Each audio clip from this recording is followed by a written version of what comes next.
Let's talk to those people who are in their 65 and above age range. How do you recommend they start? Anything. I was just talking to a friend about this today because her mom wants to start lifting. And I think she's in her late 60s. And, there was a study done right across the street from where I went to grad school. I was at the Department of Human Nutrition across the street in Fair Hall at the kinesiology department, exercise phys department. They did a study, and it was like basically frail elderly people who had, trouble like standing up from a seated position.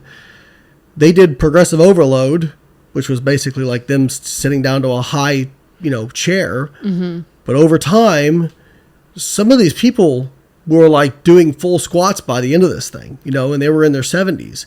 And what they showed was relative to their starting muscle mass, they gained a similar percentage of muscle mass that young people gain. Now, when you're 70, you have less muscle than somebody who's 20. Yeah.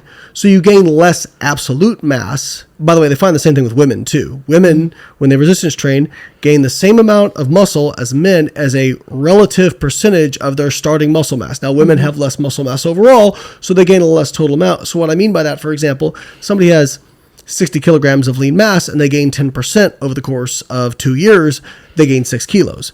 If it's a male who has, 75 kilograms, he's going to gain 7.5 kilograms. Right. So the male has gained more absolute mass, but as a percentage of the starting mass, it's the same. Mm-hmm. And so they find the same thing with elderly. People ask, when is it too late to start lifting weights? It is never too late to start lifting weights. It is never too late to start being active.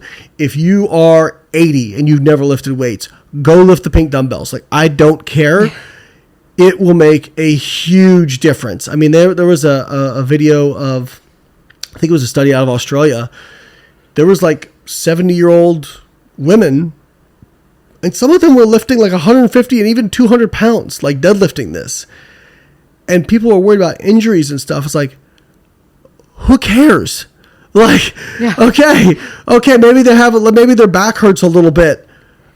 They can stand up. Their back was going to hurt anyway. Their back was going to hurt anyway. I mean, I tell people all the time, like, my dad had sciatica. My dad sat in the chair all day, Yeah.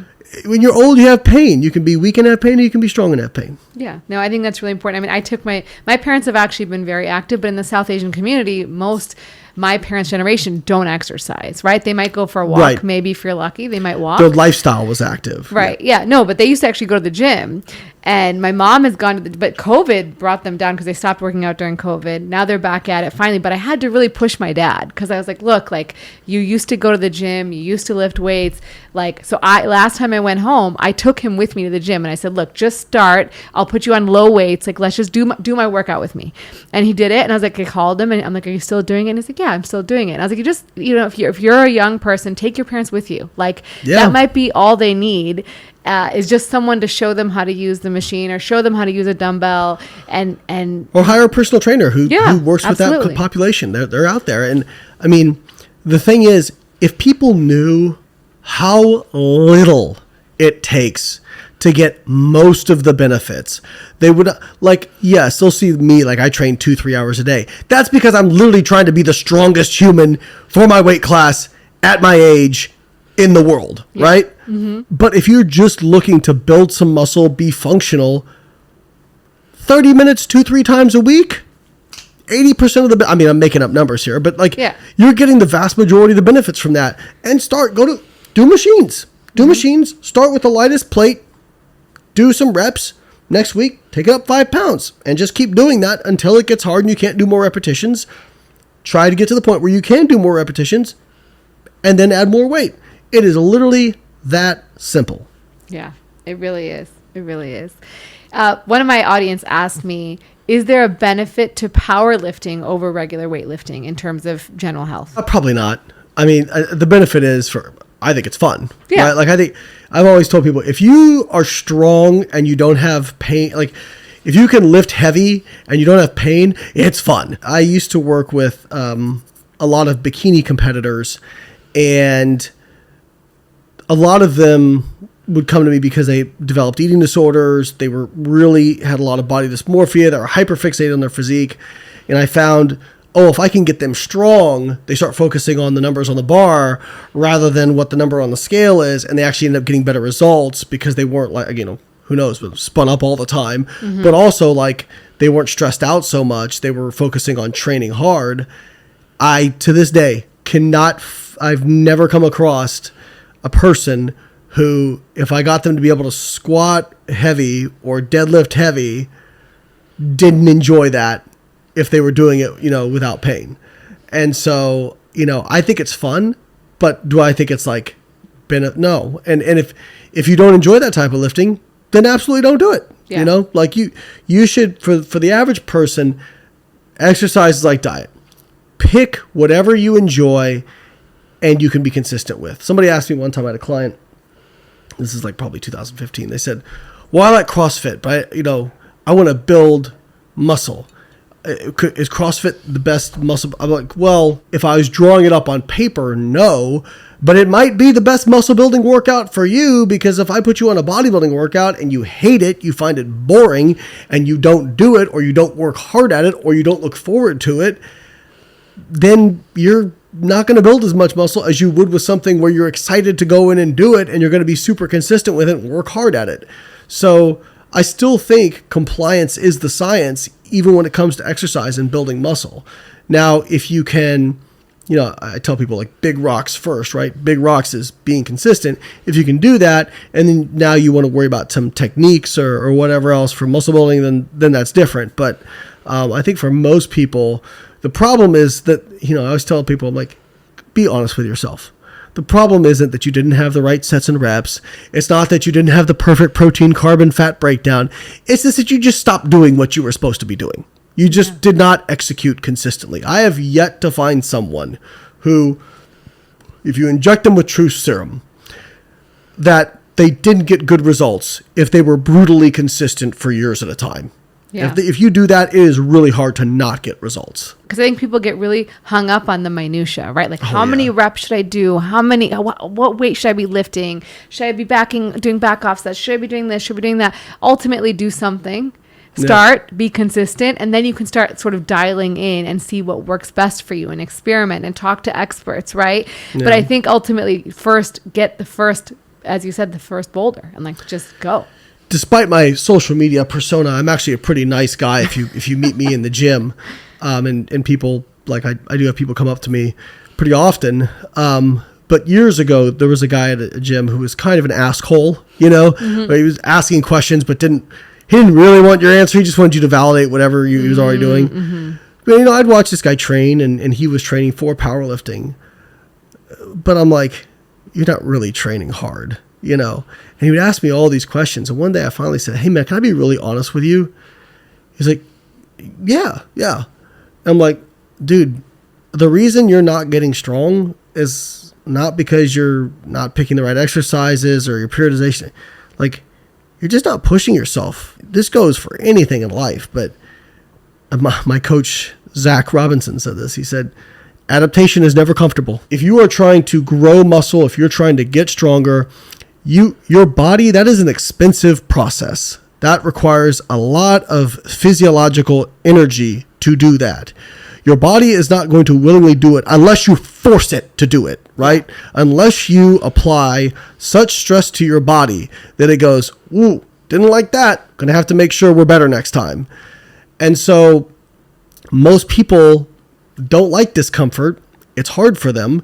And the same thing applies with, God, like, I can apply it to almost anything. Like, even like me going to therapy and talking about relationships. My therapist is, one of the people in my life who I really value, who tells me the truth and will tell me, hey, like, you need to do these things, like, you need to journal every day, and you need to be actively using your boundaries, and you need to speak up when something bothers you, and all this kind of stuff that's really hard and uncomfortable. But, and then my best friend, he had a great line about boundaries, because he's like, this guy's like the best with boundaries of anybody I've ever seen, but doing it like in a kind way, right? But he said, dude, I don't like putting up boundaries. I don't like doing that stuff.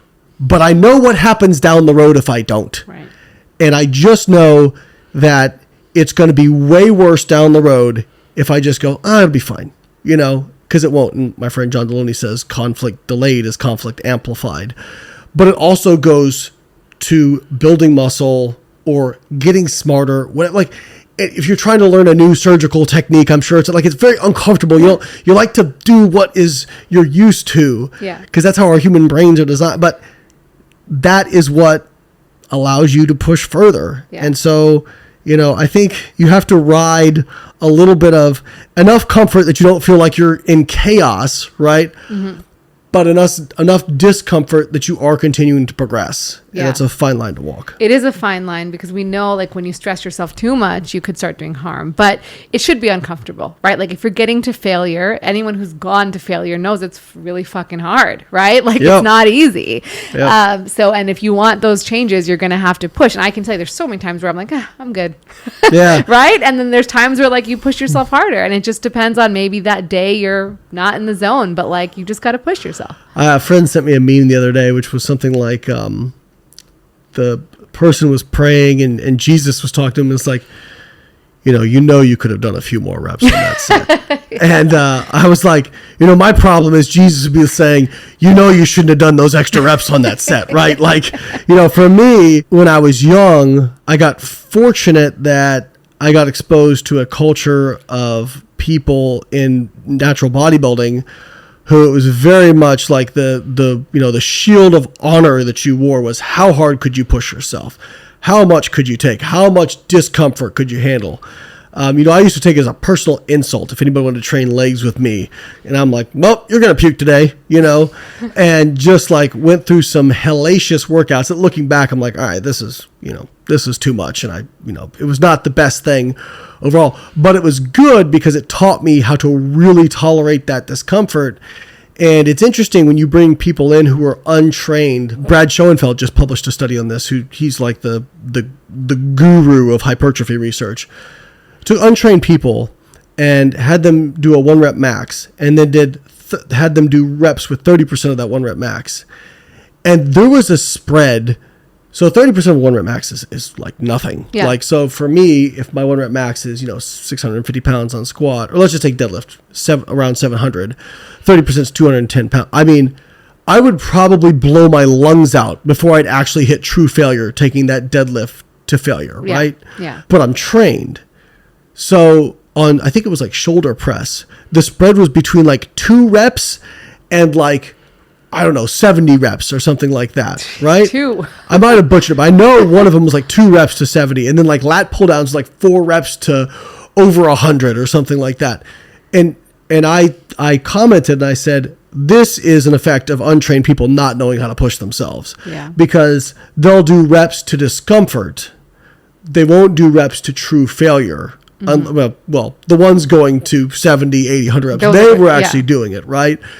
But like, so you're telling me, all right, let's take shoulder press, for example, to compare apples to apples. My max dumbbell shoulder press is probably like I don't know, if I was going to do a 1 rep max, probably like 120, 125 pounds, maybe 130. So 30% of that would be like, 40 pounds. You're telling me 2 reps, like, no.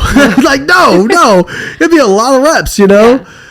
And so, again, I think learning how to tolerate discomfort with training was really critical. And I'm very grateful that at a very young age, I got exposed to that and learned how to push myself. Because it is a skill. It is a skill to learn how to push yourself. And I'm sure you found that with like studying. And I mean, your resume was extremely impressive. It's not like you just know how to study, right? And know how to push that. I mean, I remember my first organic chemistry test, I got a D on. I don't think I'd ever had a D on a science test before in my life. And I studied for it. Like I didn't blow it off or anything like that. I didn't do it last minute. I studied for it. And I went to my organic chemistry professor. I said, listen, I'm not here to complain about my grade. I deserve this grade, but I want you to know I did really study for this. And I just, like, obviously I don't want to get another D. And he goes, well, you may have studied for it, but what you think you need to really master this versus what you actually need, you're going to have to step it up. You're going to have to do something different than you've done before. And he goes, oh, by the way, I didn't see you come to my office hours. I didn't see you in the study groups, and it was like, I'd never done that stuff before. So now I was in the office hours every time he had office hours, Tuesday and Thursday, I was in office hours, and I was in the study groups, right? And then next test, 99. third test, 90, And so, that was, again, I had to fail. Didn't really fail, but got close. And so that taught me, now I have to learn a new skill to push further beyond, but it was uncomfortable, meant there was a lot of my friends who were in business classes, they were like, hey, Layne, we're going to go play volleyball, after all the classes were over. I'm like, well, I got lab, I got to go. I'll see you guys later. And then, it's Saturday night, everybody's out partying, and I got my fair share of partying in college, but there were some Saturday nights where I'm like, well, I'm studying tonight because I got orgo test on Tuesday. Yeah. Yeah, no, and you have to be uncomfortable. That's just the bottom line. For anything in life where you want to push yourself to learn a new skill, to do something new, whatever it is, you're going to be uncomfortable. You're going to be bad at it, right? Like whatever it is, whether it's studying, like learning how to knit, learning how to do anything, any skill that you want to learn, it's going to be bad and it's going to be hard. Social media is another example of that. I mean, some of these I see all the time when a new platform pops up. People go, I'm not going to do that. I'm like, okay, well, people said that about Facebook, Instagram. Like, okay, you might be ended up holding the bag here. You never know when the next thing that's going to pop is. And so, like for me, I tell people, like, if something comes up, I'm going to check it out. And I'm going to, I may not make it my focus, but I'm going to understand how it works because who knows? Yeah. If you enjoyed this clip of the Rena Malik MD podcast with Dr. Layne Norton, make sure to check out the full episode right here.